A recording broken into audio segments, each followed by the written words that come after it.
দর্শক, আওয়ামী লীগের গবেষণা প্রতিষ্ঠান centre for research and information বা সিআরআই এর কার্যালয়ে অভিযান চালিয়েছে দুদক। এই মুহূর্তে সেখানে ব্রিফিং চলছে, আমরা সরাসরি সেখানে চলে যাব।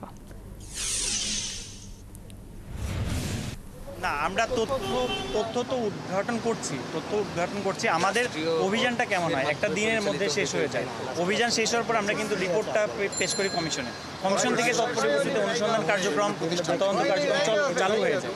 হয়তো বা সেই খবরটা আপনারা নিতে পারেন যে আমাদের রিপোর্টের প্রেক্ষিতে কি প্রক্রিয়া চলমান আছে। পরবর্তী পদক্ষেপ কি হবে আপনার? আমরা এখনো তো শেষ করি নাই, আমরা আরও কিছু তথ্য সংগ্রহ করব, সংগ্রহ সাপেক্ষে আমরা রিপোর্ট দাখিল করবো। অনেক সাংবাদিক সহ অনেক ব্যক্তিরা বা তারা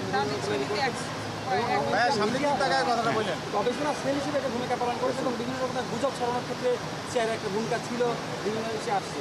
এই বিষয়টি আপনাদের আমাদের অভিযোগের প্রেক্ষাপট ছিল রাষ্ট্রীয় অর্থের ক্ষতি সাধন করেছে কিনা, আমরা সেই বিষয়টা নিয়ে কাজ করছি। একটা বিষয় হচ্ছে এইসব প্রতিষ্ঠানের একটা রেজিস্ট্রেশন নেই হচ্ছে আপনার সমাজ কল্যাণ মন্ত্রণালয়। না, এটা আসলে ট্রাস্ট হিসেবে গড়ে উঠেছে, এটা একটা ডিডের মাধ্যমে। জি, সেখানে তো আপনার মানে সড়কের নাম্বার থেকে সেখানে একটা হোল্ডিং নাম্বার থাকে। জি।